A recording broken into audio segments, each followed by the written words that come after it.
What I do is inconsequential. Why I do what I do is I get to shorten people's journeys every day. What I love about our hospitality industry is that it's our mission to make people feel cared for while on their journeys. Together, we'll explore what hospitality means in the built environment, in business, and in our daily lives. I'm Dan Ryan, and this is Defining Hospitality. This podcast is sponsored by Berman Falk Hospitality Group, a design-driven furniture manufacturer who specializes in custom case goods and seating for hotel guest rooms. Today's guest is an architecture and landscape professional with over 20 years of experience. He's developed a multitude of properties in the Western Hemisphere, some of the recents being the Mandarin Oriental Resorts and Residences in Grand Cayman, Zero Irving in New York City, and the Four Seasons Vail. He's been an advisory board member for ULI New York and is on a mission to shape the future of the built environment. He's the president of RAL Companies and Affiliates. Ladies and gentlemen, Spencer Levine. Welcome, Spencer. Thank you so much for having me. Joining us all the way from the downtown New York, right next to Wall Street. It's good to see you. It's a pleasure. Thank you so much. I'm very excited to speak with you today for many reasons. One, being a developer. Two, if I look back over a lot of the older, like some of the older projects in your portfolio, it seems to me that you've come in distressed situations, like in market cycles. And what was really surprising to me in our conversations is that I often get this vision of, from like a Monty Python movie, when there's distress, like the corporate raiders, like the Wall Street buildings behind you, start swinging out of offices like pirates, taking over another company. And it's just not a really pleasant experience.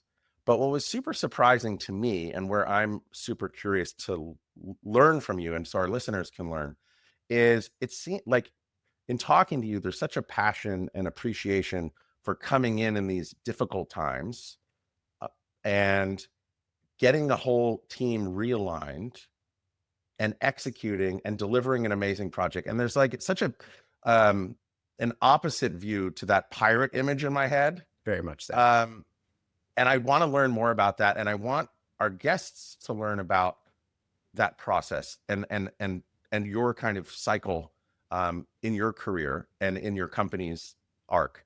But before we get into that, and I think your definition of hospitality will also help explain or untangle that confusion I have and also admiration. So before we get into it, Spencer, how do you define hospitality?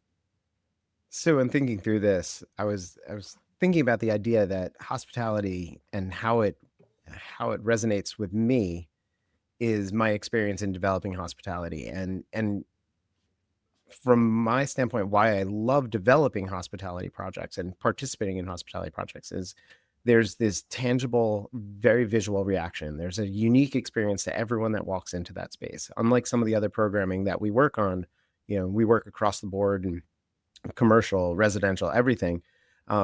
Every user that comes into that hotel is a new person, new experience. Not every, but almost every person accessing that is a new experience.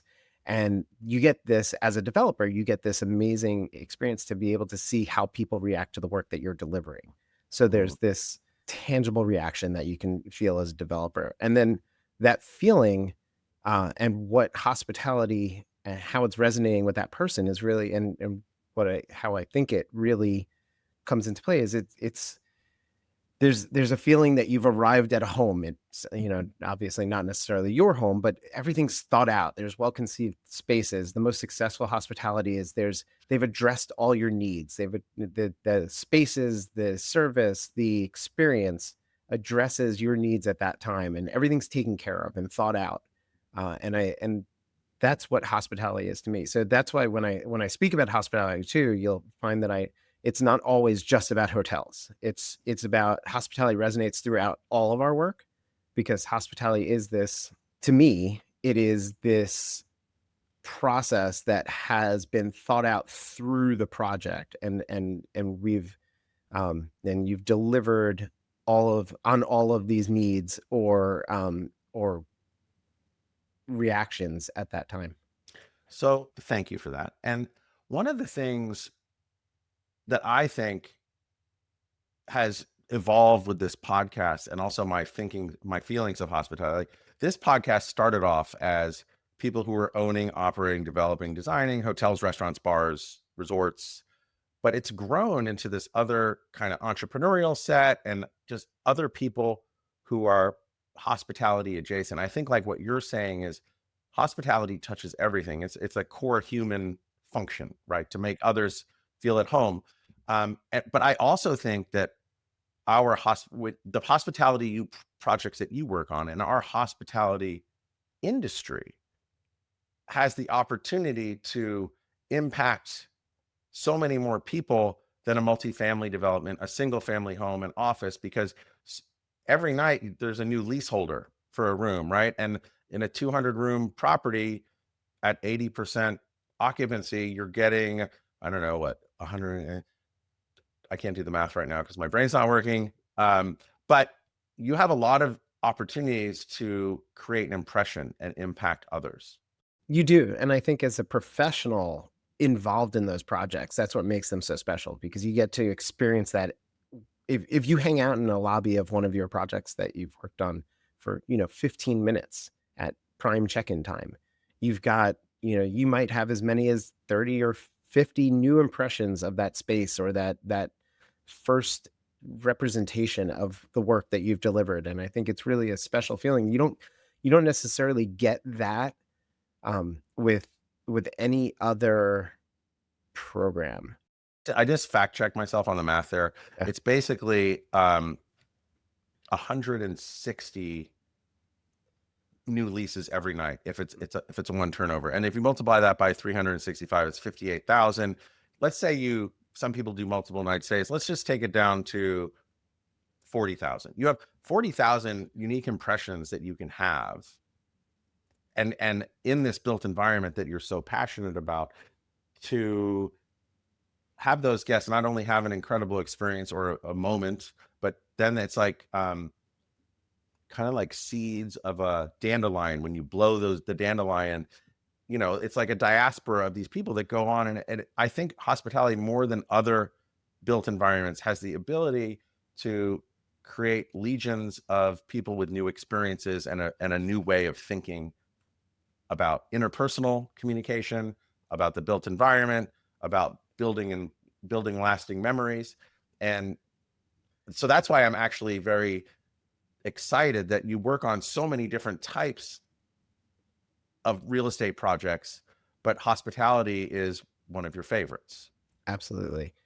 The other interesting thing that kind of flows through hospitality is the idea that, and I think as brands develop and as properties get developed across the country, across the world, in different locations, there's a goal to be more authentic in your delivery. Like, what are those spaces like? What is that of the place, or is it just Anytown, USA? And I think that's another way, your statement about how hospitality has the ability to have such a greater impact. We can do that through our spaces, through our design, through our implementation, and integrate that. And I think hotels, restaurants, hospitality spaces can be much more authentic in their delivery of the place, because the uses of the place, it's not necessarily, you're not coming to that property to work in your office doing what you do. You're coming to that property to potentially stay there in a city to maybe do business, or you're coming to that place to experience that place. So I think it's an interesting opportunity for us to do things that create these authentic and kind of really unique experiences. As I'm hearing you speak, I'm envisioning a completed project where everyone's coming in, they're being inspired and kind of going out, and there's a halo effect, right? Mm-hmm. But if you go back to like when you're brought into a project, right? Your company, RAL, has built a reputation for stepping in when things are complicated. And when other firms might walk away or be asked to leave, what makes you lean into those challenges, and how do you bring your idea of hospitality into the early stages of those projects? If I go to kind of how we got started in this third party development world, how that came about, leading up to the great financial crisis in 2008, 2009, we had always focused really on our own development projects. And my first hospitality experience out of grad school was we were developing the Capella Telluride, the first Capella in North America. And we were set to With open that Horst Schulze. with Horst Schulze and the whole team. Legendary, and that was my first hospitality experience. And at the time, I think I was probably a little immature and didn't realize the absolute legend that I was working with and learning from. But I learned some really amazing things from him. Like, one thing that I use constantly is that, you know, service can usually overcome any shortcomings that you have in a physical plant. And don't let one of his team members used to say all the time, don't let the perfect get in the way of the good. Because the service can really take it up to that perfect level. And it really is very meaningful, especially when you're coming into projects that maybe, aren't perfect, and it's going to take a whole lot to get to that perfect. But we were set to open that project in February 2009.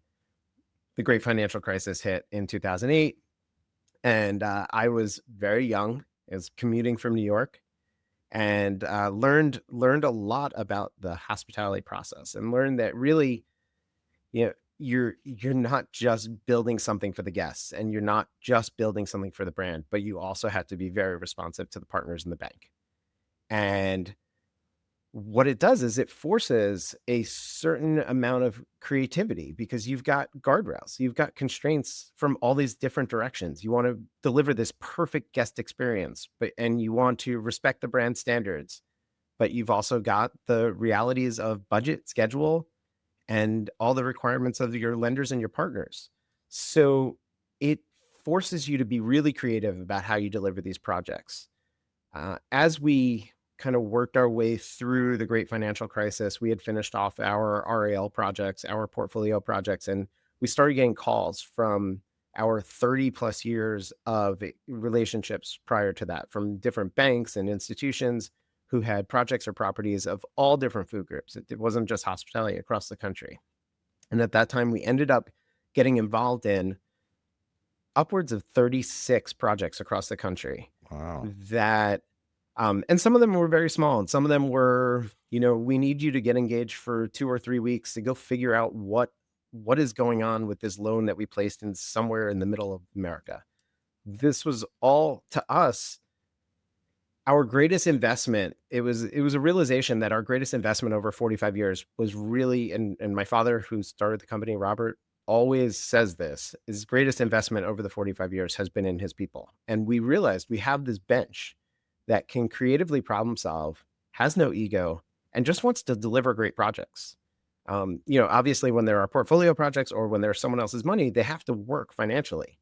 But in order for them to work financially, you got to deliver them, and you've got to get there. So I've been using the word bench for many years, and to me, it means many things. It means people that are ready to rock within the organization, but it's also, you said this in our alignment call, but it's all about the relationships. And I think that's really what hospitality is. And in that bench, to me, it's also like any professional sports team or college team or admissions to any university. There's always a bench, right? There's always, who are you recruiting to be the backups to your bench, not just as the organization, but also key clients, influencers. They might not be the one decision maker, but they can help herd all the cats to make a project come together. And I think now, as people are just trying so many different vocations out, even within one industry, I think it's really important that all of us dedicate time to build that bench and keep in touch with those relationships that at some point can step in and help lead whatever crisis or opportunity that we may be facing. I think you bring up a really interesting point too about everyone trying out all these different vocations. One of the greatest things that I think I've learned in the 25 years of full-time work here is that know what you know and Mhm. know who to call when you don't know. Yeah. And so our bench is obviously our internal organization, but we speak a lot also about our strategic partnerships and our ability to react. So the reason why we can work on these projects that are across the country and into the Caribbean, and again, some of these projects are our portfolio projects, and some of them are third party, and we take pride in the fact that even our own internal staff doesn't necessarily always know because it doesn't matter. A dollar's a dollar, and the work is the work. It just needs to get implemented and it needs to be done well. But the reason we can do this work all over the country and into the Caribbean, And when you say into the Caribbean, you say all over the country and into the Caribbean. Just say all over the world. No, just say all over the world. it seems too grandiose for me. I know. Well, okay, Western Hemisphere, all over the Western Hemisphere. But it's those strategic partnerships that allow us to really react. And I had a call yesterday where we were talking about a new project in the Caribbean. And I like working down there because it does really force there are guardrails on those projects and there's constraints and it forces us to creatively it's not just about a creative design. It's not just about a guest experience. It's about how do you execute? How do you actually make it happen in a remote location? What are the other resources you're drawing upon from the region and beyond to make that happen there? So the guardrails in there is more remote places. They're not just the covenants and the balance sheet and the development schedule. It's also just the virtue of how remote the project is and people and utilities and I don't know, materials and everything. Yeah, and honestly, in some of these locations, weather. I mean, you look at weather in the Caribbean. Sure, it's Oh an yeah, it's amazing hurricane season though. hurricane season right now. Weather and you look at some of our projects out in the Mountain West. Whether it be the Vail Four Seasons project when we did that, develop that for the lender, or currently developing a townhouse project that will have a hospitality component in Steamboat Springs, Colorado, called Roan Steamboat. That there we're not worried about hurricanes, obviously, but we've got to get concrete placed before winter comes, and winter comes every year. So Spencer, I love how you mentioned that the Madeline, which is now the Madeline, but it was the Capella with Horst. I loved how you said what you learned from Horst Schulze was service can overcome any and all shortcomings, right? And that was your first hospitality project. But then you've mentioned a couple times the Four Seasons Vail, and I think I mentioned the Mandarin Oriental Grand Cayman down in the Caribbean. So those projects don't just happen. And I think that if you could tee up like how you're brought into those projects from a lender, because I think, a lot of designers and architects listen to this and, I find that most people get set up on that original cap stack and the original development plan. How did those projects, or maybe they're both different projects, but like if you were to walk us through the process on how you come in on one of them and then how you rescue and keep everyone happy and through your service at RAL overcoming any and all shortcomings, like walk us through from start to finish how you hear about it, how you come in, what are the biggest roadblocks, and how do you execute and deliver? Yeah, absolutely. And they are two very distinct projects because the Mandarin Oriental is we've been working with that team, and on that team, we are the development partner on that team since we'll call it day one of the Mandarin iteration. And that project is, it's moving great. We broke ground on it in February this year, and we are looking for a 28 delivery and opening. So they're very different, but looking at something like the Four Seasons Vail project, or I mean, I wouldn't say countless, that's probably a bit hyperbolic, but many others, we come in, we've been brought in at different stages of projects, and there's a different set of circumstances and a different approach given what stage of the project. But let's use Vail as an example. We had just finished developing the Capella, the Madeline, and it was a very similar size project. That project, they were both the 400 plus thousand square feet. They both had a large site component. They both obviously were luxury hotel operators, both had residential components to them. And we had we had a relationship with the Four Seasons team. Prior to that, we had actually spoken to them about Telluride back in the day. It was way premature for them. But we had spoken to them about other projects.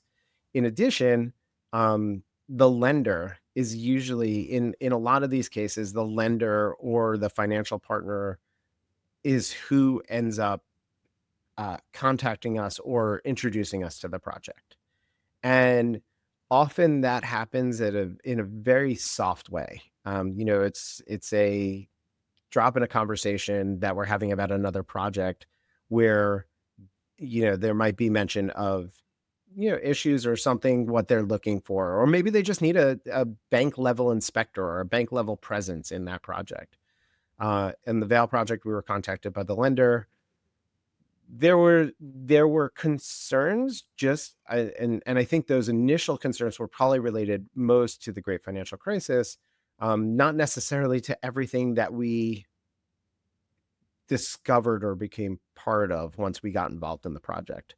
But we initially became part of that project to represent the lender, to just kind of provide some oversight with the current development team.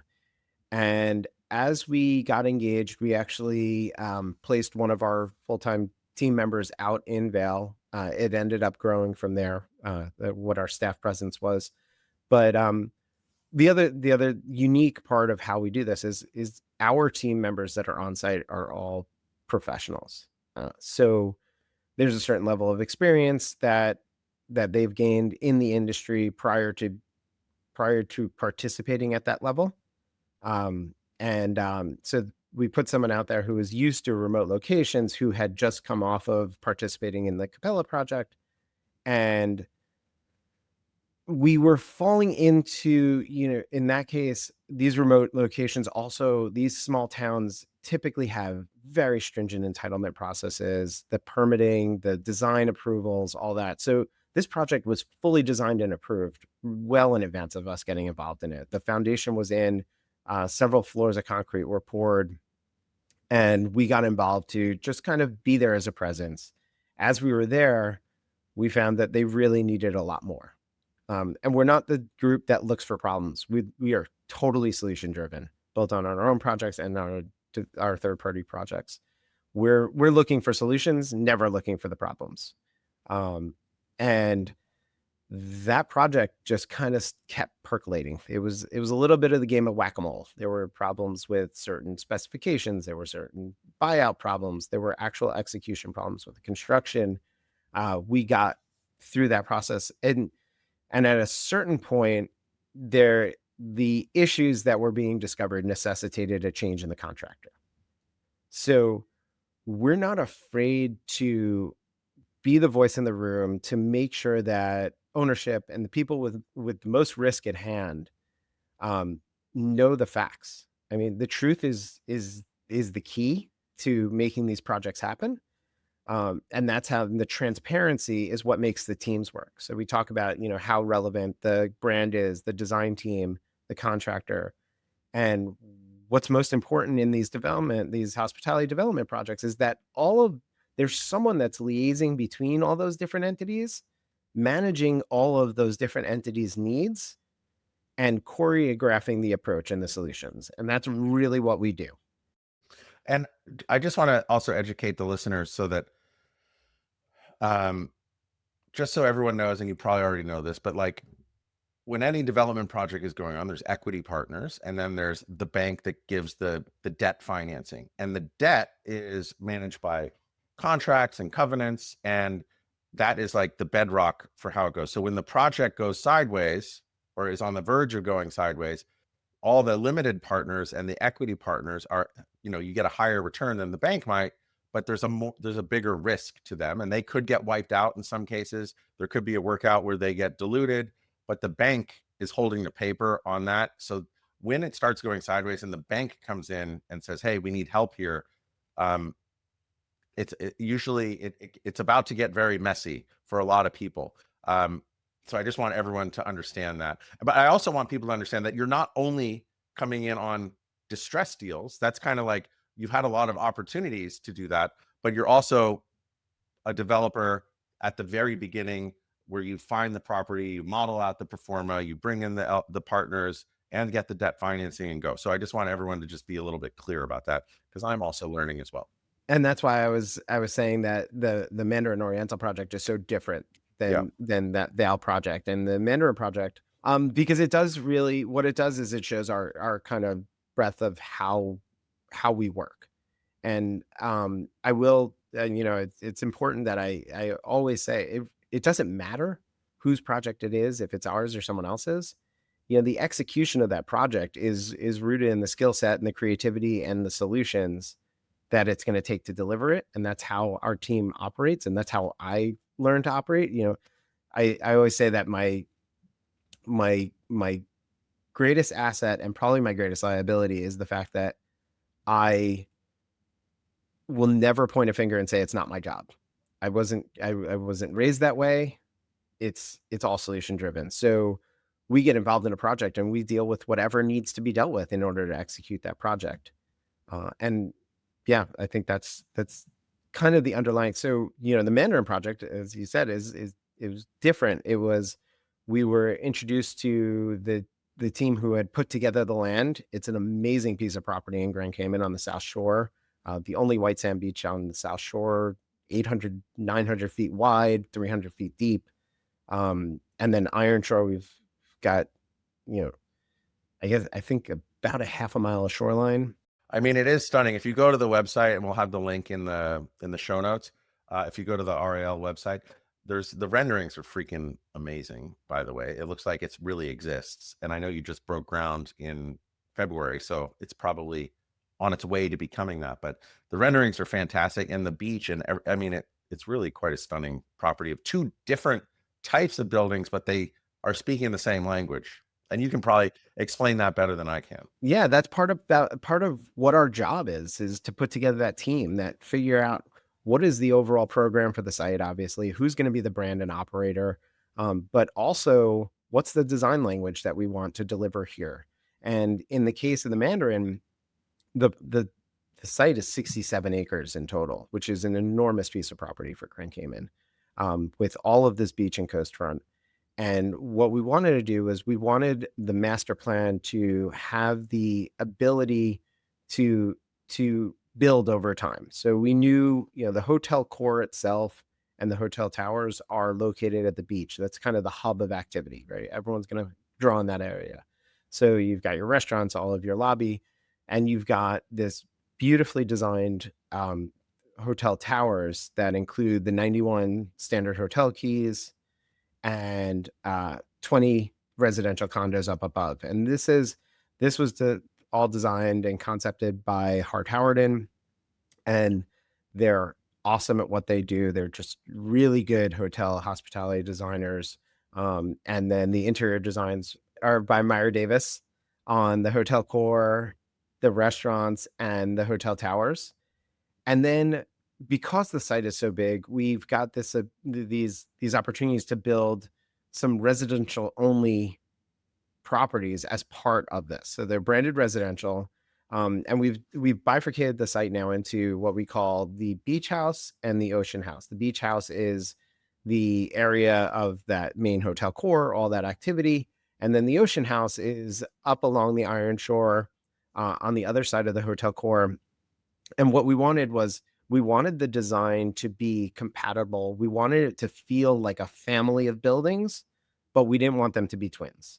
So we referred to it as this idea that we wanted them to be cousins. We wanted a familial relationship, but we didn't want them to be the same. So we actually brought on a friend of ours and an amazingly talented architect, Reda Amalou, AW2, based in Paris. And Reda and his team concepted the Ocean House and have designed the Ocean House. And it's another 22 condominiums and branded residential units that will be part of the Mandarin Oriental. And it's just it's a very different experience. It's a different site experience, but it's also, the design has different aspects to it, and it kind of targets a different buyer and user. And that's through this idea that they're related, but they're not the same. And we wanted a diversity of product. I have a question on that. So I know how the hotel development process works. So the land was there. You came in and helped develop it from the post land deal, right? I understand the hotel development process. You can pro forma that. You can do your fundraising on that. But on the branded residences, are there triggers that you wait for as a developer to like pre-sell so many, or is that typical? Or are you doing it like how does that work? Because it's almost like it's not a timeshare, but kind of. It's a condo that could go into a rental pool, maybe. Like, how do you explain that? Because I always have a hard time understanding the differences in that model part. So we come from a world. Another reason why we love hospitality work is we come from a world of luxury condo. We've done a lot of luxury condominium work here in new build as well as conversion work. We were doing conversions of buildings in Tribeca back before the word was cool, and starting in the mid 90s. And what you learn especially in New York condominium work, is that there's a tremendous level of responsibility that's put on the sponsor as the sponsor developer, especially in New York, tied back to the offering plan and the regulations. And it requires a real level of quality of delivery and design that needs to be maintained through the process. In addition, what you learn very quickly, especially working through the cycles, is that you need to design as if all of the units will not be closed on day one of delivery. It takes time sometimes to sell out these units. So you try to strive for a timeless design that reaches a broader audience. And it kind of goes back to the idea that another Horst Schulze. Oh, keep them coming. This one was the idea that, design is subjective, but quality is objective. So you might not love the design of every space that you go in, but you can sense and feel the quality of the delivery. And that should resonate with the guest or the buyer. And they should feel and sense the thought and the quality that's been put into everything. And that very much resonates throughout my career, and the career and the history of RAL as well. But coming from this condo world, we fit very nicely into the branded residential atmosphere. We work obviously on the hotel. You work very closely with the brands, but you also work very closely with the real estate sales world. We again rely heavily on our internal design team, as well as the designers and architects and that we hire for these projects, to help us come up with something it's timely but timeless, if that makes any sense. Yeah. It's got to feel very much of the moment, but it's also got to feel of the moment in 10, 15 years without being able to predict that. Right. So it's a very different user. So, but the brand does get involved in the branded residential development. So they're putting their programming and their hospitality and their hotel operations. And are they bringing prospective owners as well? And you're marketing it there too? And do you have to get like to a certain threshold before you break ground or pour cement or whatever? So they are definitely, the brand does definitely bring potential buyers, depending on the brand and the brand's relevance across the globe. In Grand Cayman, obviously Mandarin Oriental, being a very international brand, has brought their brand and their relevance to that island and to that project, and people can identify the project and be interested in the project because of their participation in it. From a pre-sale perspective, it's very dependent on the individual project, the location, the partners and lenders. We have traditionally in less risky locations. So the islands have traditionally been a pre-sale environment. Miami, Florida, that is a self-built kind of pre-sale environment. Hey, everybody. We've been doing this podcast for over 3 years now. And one of the themes that consistently comes up is sustainability. And I'm just really proud to announce that our sponsor, Berman Falk Hospitality Group, is the first within our hospitality industry to switch to sustainable and recyclable packaging, eliminating the use of styrofoam. Please check out their impact page in the show notes for more info. So those aren't happening without a certain threshold of pre-sale being met. They're not. Okay. Traditionally, they're not. They get to a certain amount and then the financing kicks in. What's interesting about New York is coming from a New York environment where... Let me just jump in here. Is New York more like Iowa in Field of Dreams, where it's like, if you build it, they will come? Very much so, but for a very specific reason. Okay, tell me. New York, you can't use any buyer deposits towards construction. So you're not relying on buyer deposits to be part of your capital stack. Because of New York's attorney general laws and sales laws, offering laws, you can't use any deposits. So there's no... Yes, of course, there's a benefit to knowing that your project's going to be a success when you get out of the ground and be able to deliver. So having pre-sales, we certainly pre-sell our projects in New York. But the bank might look at those pre-sales, even though you can't use it. They may look at it like, okay, well, this is like, there is something there. There's a foundation. It's proof of concept early on. So it certainly helps in the financing, but it's not part of your capital stack in New York. Whereas in Florida and the Caribbean, out west, in Colorado, you can use buyer deposits towards construction. So you're actually taking your loan is less, and before a lender gets involved, they want to know that you have taken in a certain amount of deposits to fill that capital stack. Interesting. Okay, so if I'm hearing you correctly, though, for the project down in Grand Cayman for the Mandarin, there are or not pre-sales, or you don't need them. You're just doing There are pre-sales, and you're using that towards your overall cap stack. It depends on the sale. So there are both on-island sales and off-island sales. But yeah. So there are pre-sales there. We wanted to get out there and be selling, and I believe we're very close to, if not exceeding 50% pre-sales at this point. Wow. And okay, and so they're looking forward to 2028. And then with those branded residences, is there a rental pool component as well that happens as well? So it's not a pool. We can't use the pool word. But there is a program, a rental program or a management program that is available on those units. And we hope there will be a high level of participation. One of the things that you see more and more in some of these mixed use or mixed programming hospitality developments is that the residential units in those developments end up being the larger suite stock in the hotel inventory. And we've seen evidence in Grand Cayman that will hold true down there as well. But there is a program. Mandarin will be can manage your unit or manage the rental of your unit as part of the hotel inventory. We have, as I said, there's 91 hotel rooms that are not for sale. And those include, standard kings, doubles, as well as junior suites, executive suites, all the good mix that comes along with it. But the branded residences will be much bigger.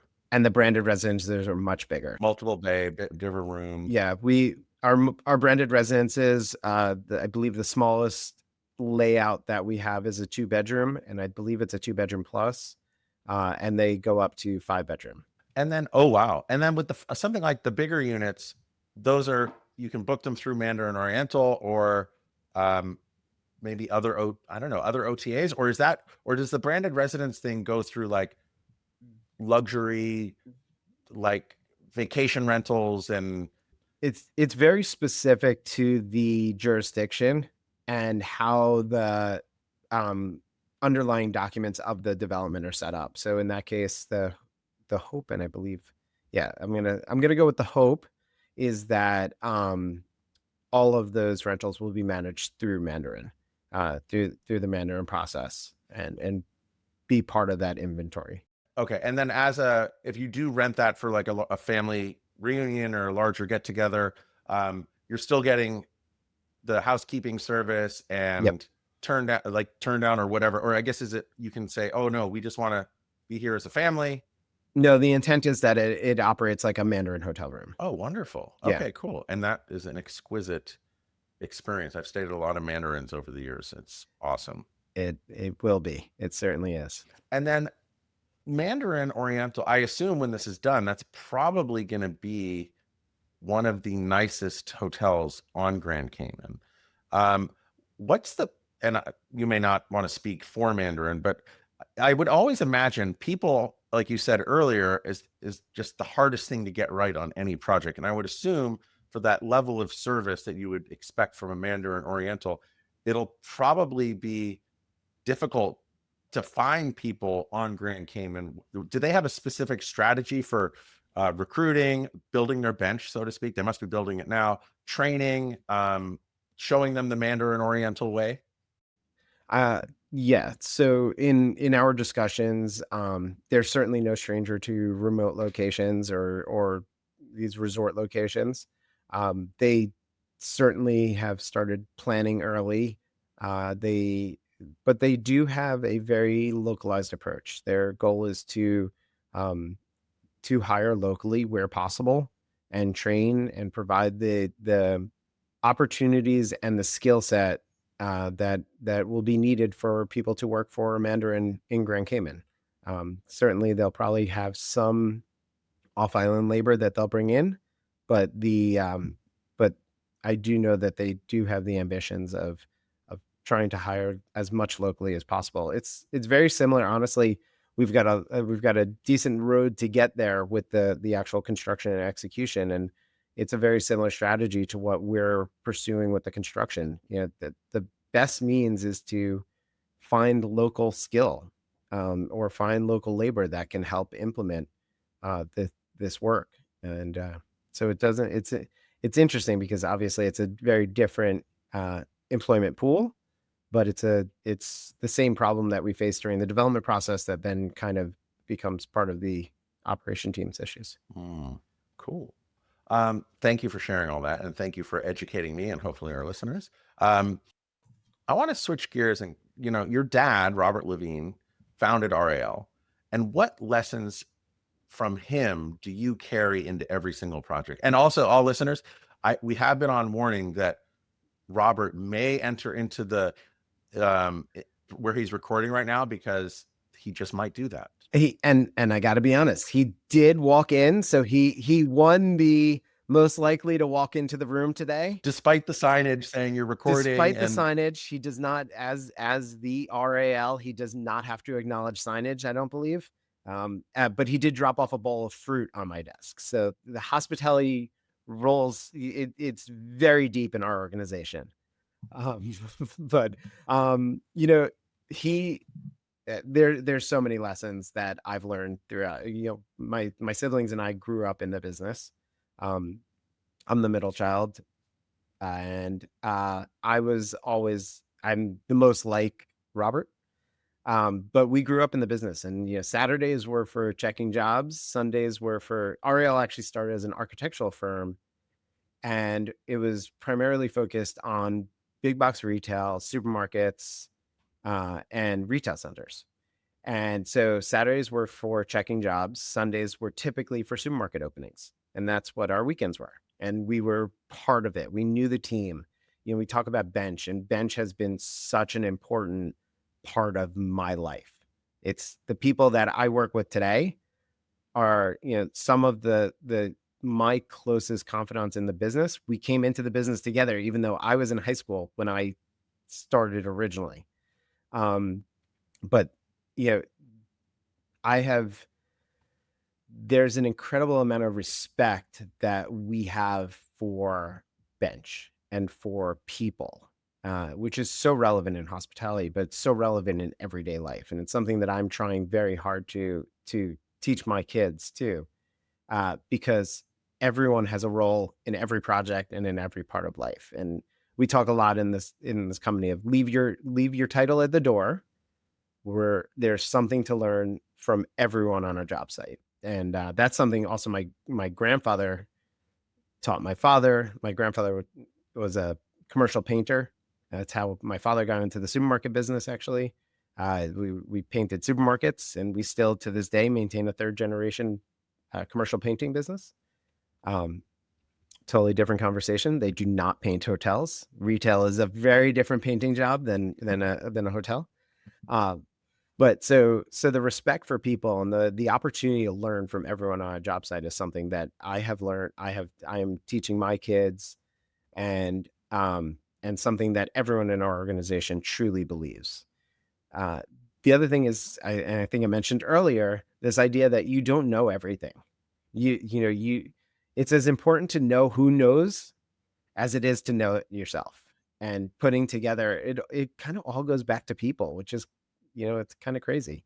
But it's knowing who's the right person for the job, who knows what you need to know. Um, and then very important, and you're not above anyone. You can do everything. When we still joke about it to this day, when we were opening the Capella, Robert, we joke that a project is not finished until Robert has hung the artwork on the walls.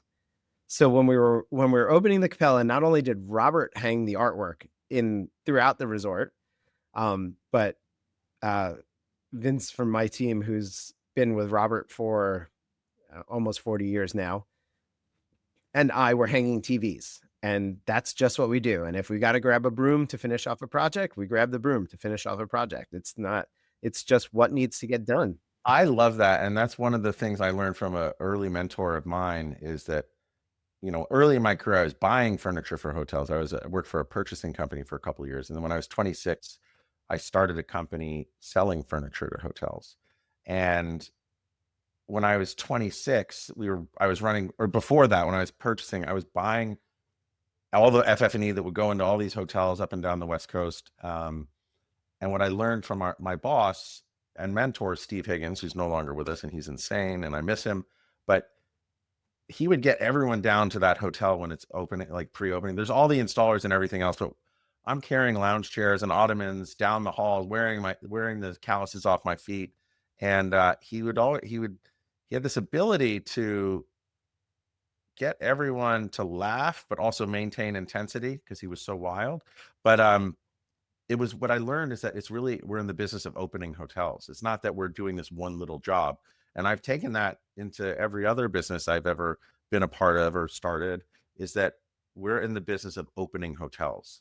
And that can be like one little vocation, but at the end of the day, hanging the TVs or hanging the artwork, it's all about everyone coming together and getting that damn thing open. And it goes back to what I was saying earlier about how we see ourselves as facilitators.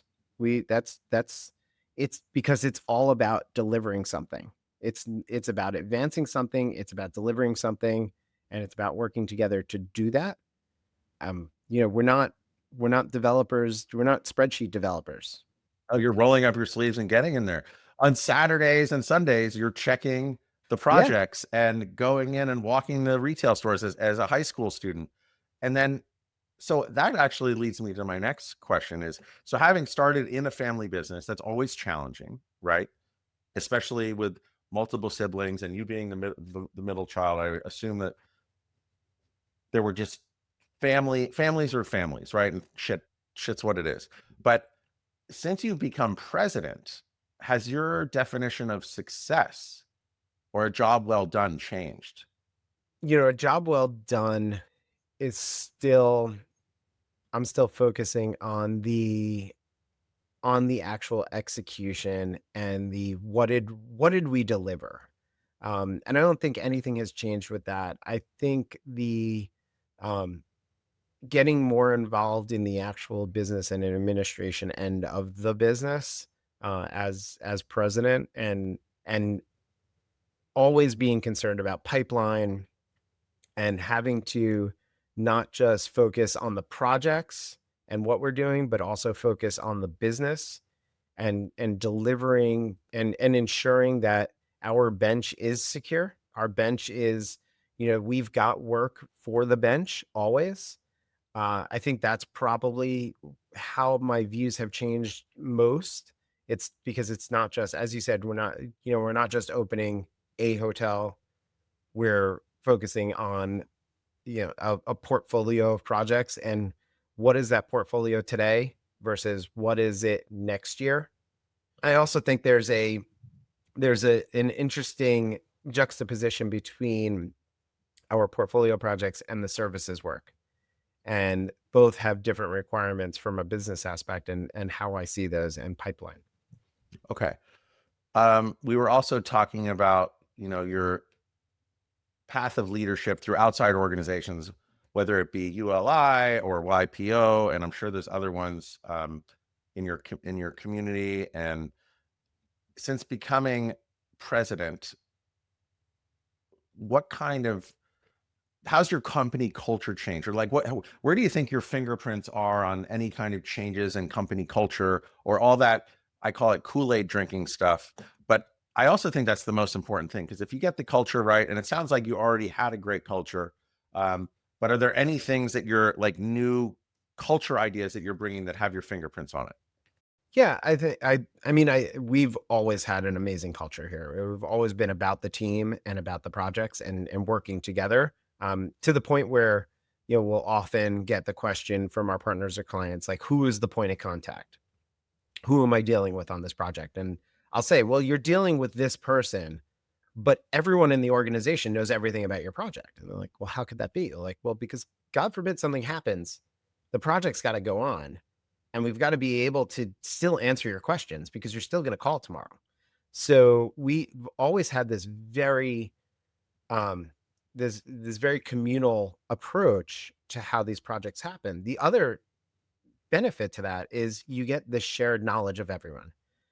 I may not have been through something that one of my colleagues has been through, and they'll be able to tell me how to address something or how to approach it. Or someone might just, someone might just yell down the hallway, like, have you thought of doing this? And it might be something completely crazy, but you know what? It might work if we try it. So I think from a company culture standpoint, we've always had this great company culture. The one thing that I think the market has more forced a change in than I particularly have implemented. So it's like all boats rise or sink in a rising or falling tide, right? And you have to adapt to each of those things. Yeah, but I think the market force that has really changed is the idea that accountability matters on our side, on the developer, on the client, on the consultant side. Um, I feel like there is a fear of accountability kind of more in the financial world. So everyone's kind of just checking all those boxes, but it's pushed that responsibility of almost sole accountability onto the teams that are executing these projects. So we are trying, we've always taken personal responsibility and accountability for what we're each working on here. But I think one of the things that we are talking more about is, how do we document accountability, and, how do we make sure that we are remaining accountable. Each of us is remaining accountable for the work that we need to get done and deliver. Um, and That's something also that I believe has come out of my experiences at YPO, and being part of that group and learning from other businesses. Uh, every business is built totally differently, and definitely learned that in my YPO days as well. But what I've learned is there's snippets of everyone's business, or how things are dealt with, or how, they might have a 1,000-person organization, and I've got, we're in the 75 to 100, depending on what's going on. But there might be elements of their business that become very relevant and resonate with me in conversation that I can try to implement as part of our delivery of projects. I would say, I love that because everyone thinks their business is unique and special, but it all comes down to kind of similar functions, right? It's like having the right people on the bus. There's a visionary, there's an integrator, there's a sales function, there's an operations function, there's um, a financial function, and then how you organize that mosaic is different from business to business. And even being an entrepreneur for, I don't even know, 20 something years or more than that. I'm getting older and I forget, but um, in smaller companies and medium-sized companies, there's always companies that are bigger. They may have more zeros on their P&L and more zeros on their balance sheet, but we all face the same challenges because as through any organization, like there's just smaller departments that you need that accountability. And it's hard to establish accountability without a clear vision. Yep. And that's that whole thing of just refining vision. How are we getting to where we're going? So you're not just dead reckoning, you're like plotting a course. And obviously you have to change your course over 10 years, but it's then how do you get that vision disseminated to everyone and create all the circuit breakers and communications and escalation mechanisms to make sure that you're keeping that boat on the course. And then you change course when the tide comes out or comes in. But it's, I don't know. I love business because it's just such a, it's like a never ending puzzle, right? And you're always I love tinkering and building mousetraps. And to me, it's amazing to be able to, and to have the opportunity to wake up every day and try and solve these challenges. What's cool about what you just said though, is that's also the perfect explanation of why we love development, but also why we love hospitality development. And what I've always said, I've talked to my kids about this, about hospitality development, is in hospitality development, there's so many pieces, there's so many voices, right? There's so many different people that play into it. You've got a much longer list of consultants. You've got the brand and the different levels of the brand. You've got operations, you've got technical services, and then you've got obviously your partners and lenders and all that. And putting those pieces together to get to what is that end project to kind of come full circle in our discussion and come back to this idea that all these pieces need to fit together into a completed puzzle, which becomes that unique experience of someone walking into that lobby or restaurant or building for the first time is super cool. And it forces, I talked about us being solution driven, but it's creativity driven because it forces having all those different pieces. When you're building a puzzle, you don't just grab a piece and put it down. You got to turn it a couple times. You got to figure out how it really fits. You got to dig your hand back in the box and get the other piece. Yeah. And it's that creativity, that constant forcing creative solutions, because there are these constraints, there are these guardrails, there are these things that pop up, the whack-a-mole games. Well, and that's also the constraints. People may look at businesses that have 3 or 8 more zeros than they do. They have the same constraints. They're just different. And constraints are crucibles. And I think I love those crucible moments. That's where real creativity comes out. I want to go back in time to your college. You got your bachelor's in landscape architecture from Cornell. And was that in Rand Hall, like right on the quad there? No, so it was a joint program between the art and architecture school and the ag school. So we were actually based in the ag school. We were in Kennedy Hall at the top in the Barrel Dome building, right across from Bailey, where psychology is held. Oh, that's amazing. I didn't realize. So then you have the design function of the architecture school, but also you're dealing with like an incredible agriculture or agronomy. What do they call it? Agriculture? Agronomy? Agriculture. Oh, agriculture. Wow, that's awesome. And then you got your master's from Harvard for landscape architecture. I did. Okay. And what was the name of the hall? At Cornell was Kennedy Hall. Okay, Kennedy Hall. So I want you to go back in time to your time at Kennedy Hall, and I want you to magically appear in front of yourself just before you graduate. And what advice do you have for yourself I look back now. So it's interesting. I was having this conversation with someone the other day, because when I was about to graduate from Cornell, I was working on my portfolio, putting it together. I'm like, I'm going to go work at one of the landscape architecture firms, get myself licensed, and see what happens from there. I never wanted to.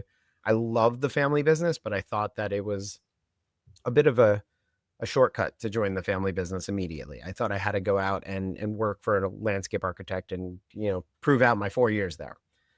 I had amazing professors at Cornell. Cornell was an amazing place. Actually, often if someone asks me where I got my degree, I always say Cornell, and it drives my wife crazy that I don't also talk about my Harvard degree.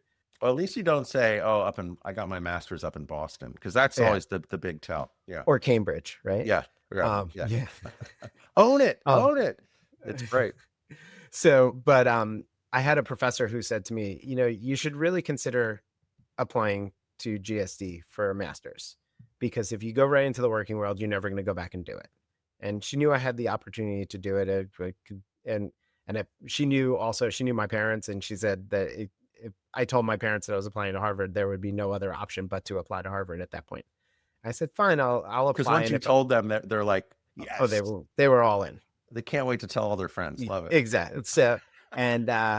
So I said, I'll apply, and if I get in, great, I'll go. And if not, I'm going to continue on my path in doing this. And I got in, and I begrudgingly went. And it was a great experience for me because I'm a very technical person. So Cornell is a very technical landscape architecture program. And I loved that about it. It was all about constructability. And at the time it was, we learned how to hand draft. It was before, CAD was prevalent. And going to Harvard was this very philosophical conversation. It was very theoretical design. And I'd sit in these classes. I'm like, but you can't build that. And everyone would be like, you're not here to build it. You're here to learn how to design and think critically and all this. And I worked through my 2 years at Harvard. I graduated, and that's the next part of the story. But I think I would tell my Cornell self that definitely, pursue the master's. It was the right thing to do at the time. Had I not, I probably just would have. I'm a workaholic. I love what I do. I would have gotten into a job, and I probably would have just worked at that job, or worked going for it. I never would have gone back and gotten this exposure to an amazing network of incredible world-renowned designers and resources. And I'll tell you, the Harvard, for some reason, the Harvard degree carries clout in conversation when, it definitely gives you relevance. I had that same conversation with myself when I was about to graduate from Harvard, which was, I'm putting together my portfolio. I'm going to apply to a bunch of different design firms, and I'm going to go work as a worker bee in an entry-level position in landscape architecture. And this was in early 2005. The top of the real estate world. And I was finishing up my portfolio, about to send it out, and I looked at the stuff, and I looked at the projects that some of these firms were working on, and they're amazing projects. But then you realize you're very much starting your entry level. You're going to be there drafting all hours of the night. And at the time, I had a kind of long conversation with my father, and we were just starting the design portion. And he had been through multiple years of entitlements on the Capella project in Telluride, and there was the 360 Furman Street, One Brooklyn Bridge Park here in New York. Had these major projects that were breaking. And I said, it's going to take me 20 years in the landscape architecture world to work on projects of that prominence, but I will have worked my way up and worked on them. And what we came to the decision on is I worked my way up in the RAL business. I started as a assistant project manager. I was, for the first 2 years of my career, I was commuting between New York and Colorado. And then I went through some major cycles. We went through the great financial crisis. I spent I mentioned the painting company earlier. I spent a year doing takeoffs for the painting company because it was work that needed to be done. And, that was work that was available during that time. And I think, again, my advice to myself would be conviction, but not ego. Like, own it. Going back to what you were saying, if you want to do it, is nothing wrong with entering a family business.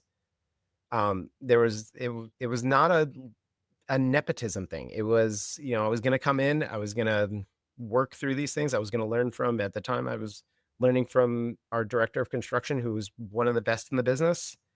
Um, and I learned and I made the relationships and I worked on the ground and came to what we're doing today, which is really cool. And it gave me the opportunity to also kind of build a, a piece of the business that we didn't necessarily have before, which is this third party work. We took the bench and we deployed it to others' benefits to make sure that these projects were getting done. If I'm hearing you correctly, the advice to your younger self is own it. And what I mean, and what I think, what I'm hearing you say in own it is like, when you're gnashing your teeth and wringing your hands over a decision, which path do I go down? Pick one and own it, and with intention. Like, it's Yeah. a strength of intention in a difficult decision. Just go, because you can always pivot. You can always change course. And rather than like all the heartache and calorie burn over wrestling, like, okay, you wrestle, but then just own it and go. Yeah. Own it. And I think the same thing goes for, faced with decisions and all in development. Just, you gotta, I recently was told that I actually talk out loud verbally both sides of an argument. And then there's a clear point in a conversation where you can see my head pivot and pick one. And I own it and I go with it. And it's just 3 weeks ago, one of my partners said this to me. He's like, you realize you talk it all out and I have to stand here and listen to both sides, which he's like, it actually benefits me in the long run. But there's a visible point and you pivot and you pick your side and you just own it and you run with it. I love that. And that's that whole idea. I love how you described design earlier, which is at the Harvard part, which is like really critical thinking. And I think that design should be taught much younger to kids, and not, and when people think of design, they think of creating some kind of a drawing or a building or a painting. But to me, it's really critical thinking. It's like, what are all the challenges? How do you talk them out, both sides, figure out what it is, and come up with a solution and go that way, and then adapt as you go. And to me, I love that description of how you described design. And I think it truly is. And I think if people thought of design as, and many people do, but if everyone thought of design as critical thinking and finding solutions based on critical thinking, I think that could be taught at a much younger age in schools. And I wish it was. I don't know why it's not. Like, you can take fine arts or painting or drawing or acting, but it's not like design. And really, because design is, I think, everything. Mhm. And design is not necessarily just beautiful. Yeah. Design is, like you said, it's making a decision and forging ahead with it. It's writing an essay. It's all these Yeah. things. Spencer, I've loved this conversation so much. Thank you so much. If people wanted to learn more about you or RAL, what's the best way for them to find out more? Our website, ralcompanies.com, and companies is spelled out IES. LinkedIn is a good place. I've started to kind of actively post some of our milestones on some of our projects just because I'm excited about them. Mm-hmm. And so those are two good sources. There's the ability to contact me or contact the company on both of them, and phone numbers and emails and all that good stuff. Awesome. Thank you so much for sharing your story, sharing your insights on our industry. I really appreciate it. Thank you so much for having me. And thank you to all of our listeners. Without you, we wouldn't be talking to amazing people like Spencer and hearing his story and allowing him to take off the pirate hat and eye patch of coming in on distressed situations and understanding how care and hospitality can actually turn really messy situations into great things. So thank you all for listening. If this has changed your way of thinking on hospitality, Please pass it along. Don't forget to like and subscribe.